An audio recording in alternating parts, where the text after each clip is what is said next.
Hi everyone, it's Michelle here. Welcome back to Grounded Haven Homestead. Today I am going to be taking a walk around the garden and picking some of our homegrown produce for dinner. Can you guys believe that it is almost September? I feel like we are still in the mode of getting ready for the gardening season, and here we are, and it is really coming to a close. We obviously still have a lot of stuff in the garden that's producing right now, but we're getting to the point where the window is closing for planting anything new, which is kind of weird. And it's hard to believe that in just a couple of months we're going to be getting our first frost and heading into the slower winter months. Erin and I have been talking about this past gardening season, and we've kind of just talked about how it's actually been a really challenging one.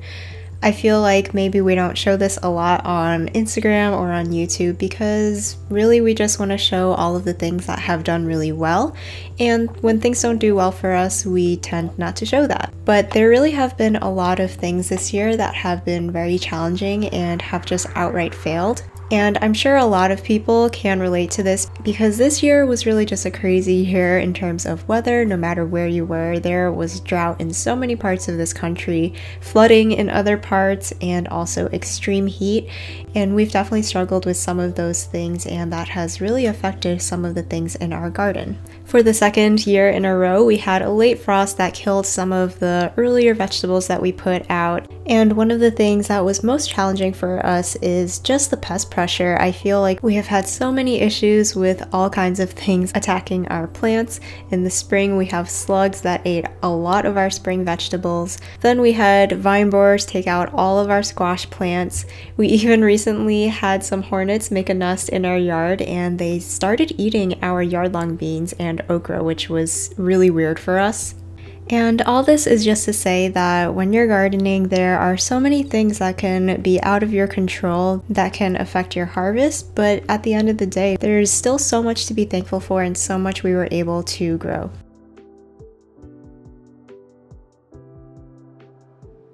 Today I'm going to be making a Mediterranean-inspired meal that really celebrates all of the fresh vegetables coming from our garden. First, I'm going to get started with an eggplant dip called baba ganoush, and this is typically made with larger globe eggplants, but we only have the skinny Asian eggplants, so that's what I'm using here. I've just pricked each of these with a fork a few times, and I'm going to drizzle them with olive oil and place them under the broiler until they are completely soft, and this will take 10 to 15 minutes.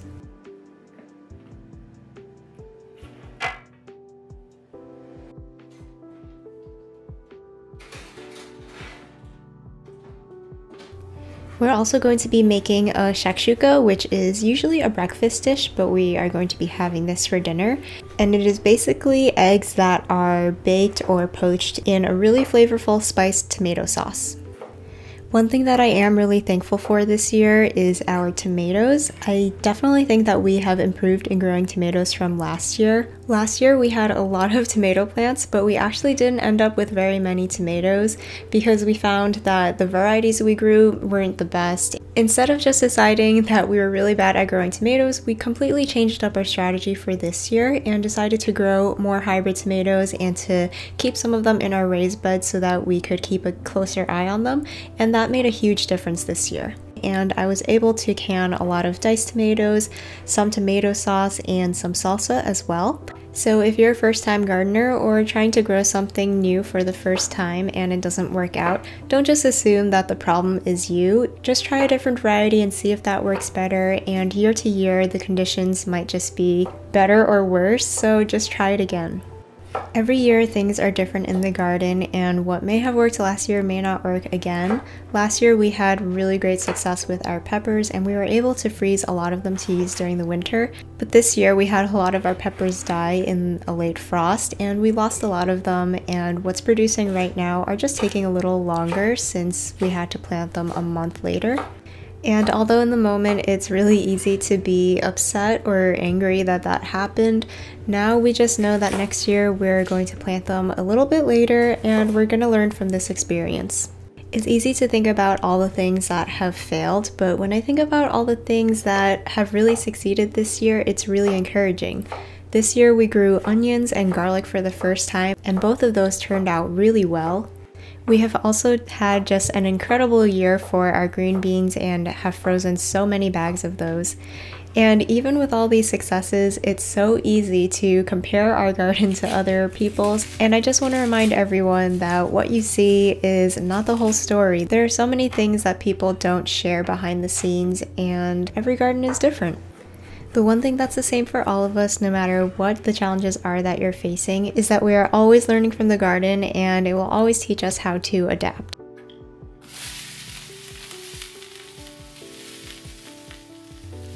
Right now I'm frying off some onions and peppers for that shakshuka, and once those have softened, I'm going to be adding in some ground coriander, some ground cumin, and also some smoked paprika. After a few minutes, I'm going to add all of the tomatoes, and this is a dish that's really good for using up lots of fresh tomatoes. Those are going to take a while to cook down into the thick sauce that we want it to be, so meanwhile I have some dough here. This is actually pizza dough, but I'm going to be making some pita bread out of this. So I'm going to split this in half. I'll save the other half for a pizza later this week. And I'm going to be splitting this into just small lemon-sized balls and making some small pitas. I'm just gonna roll these into balls in my hands and flatten those out, and then I'm going to roll them out fairly thin, but not as thin as a tortilla.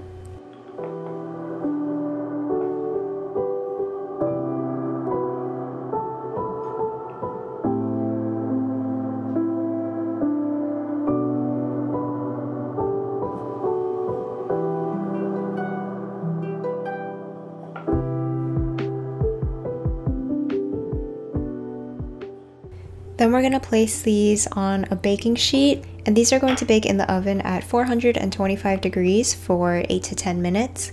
And as they bake, they're going to start to puff up and create that signature pocket that a pita has.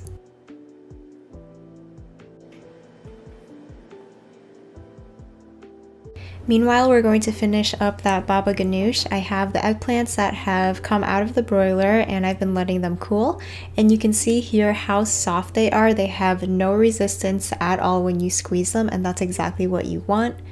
And now they're going to be really easy to peel, so I'm just going to rip the tops off and just scoop out the flesh. We're not going to be using the skins for this dip, but the skins actually do taste really good just on their own, so I was just snacking on those and they were really delicious. I have 3 garlic cloves here in a mortar and pestle that I am lightly crushing so that I can easily get the peels off, and then I'm going to add a pinch of salt to this and also a squeeze of fresh lemon juice. That lemon juice is going to help to make the garlic not quite so spicy. And I'm just going to pound this into as fine of a paste as I can get it.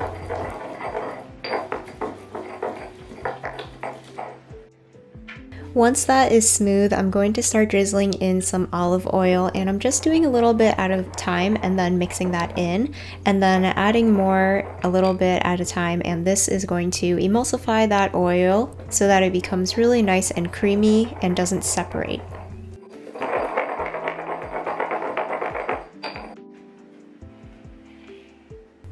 Here's our bowl with the insides of the eggplant, and I'm just going to mash and whip that up with a fork.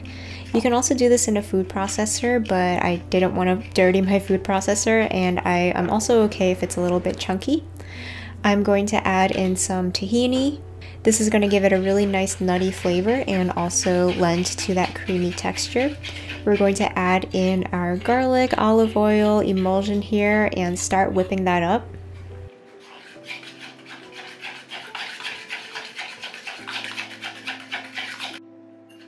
We're going to be adding a lot more olive oil to this, and again, you just want to drizzle it in slowly so that you can emulsify it as you're pouring.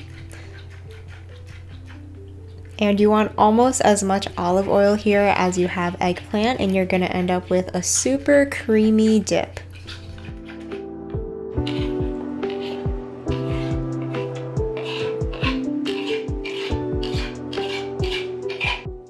Now our pitas are done, so we can take them out of the oven, and you can see how they've puffed up really nicely.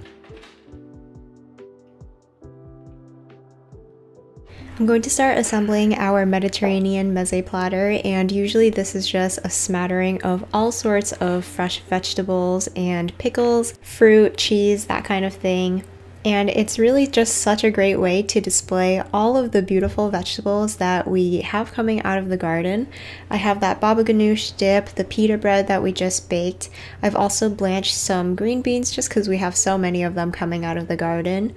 We have some cherry tomatoes that Erin slow roasted the other day and put them into some olive oil. And I also have some fresh cucumbers and also some pickled cucamelons. If you have some sort of fruit or cheese, then this would also be a great addition, but really this is just a way to use anything that you have coming out of your garden and to display them in a really beautiful way. We just have to finish off the shakshuko right now, and the tomatoes have boiled down really nicely into this nice sauce. I created a few wells in there and I'm adding some eggs. And sometimes you would bake this until those eggs are set, but I'm just going to put a cover on this pan for a few minutes until those whites are just set. This is such a delicious way to cook eggs because the texture comes out so soft and creamy because they are basically being poached in that tomato sauce, and the yolks should still be runny here so that you can spread that onto your pita bread or whatever other kind of bread you're using. And you've got that nice mix of warming spices that pair really nicely with the tomatoes. Here is the finished dinner spread. We love having meals like this where there are so many different little things to dip into and snack on. There are so many different flavors and textures, and so much of it came from our garden, so it's really nice to put together a meal that really celebrates all of the things that we are able to grow.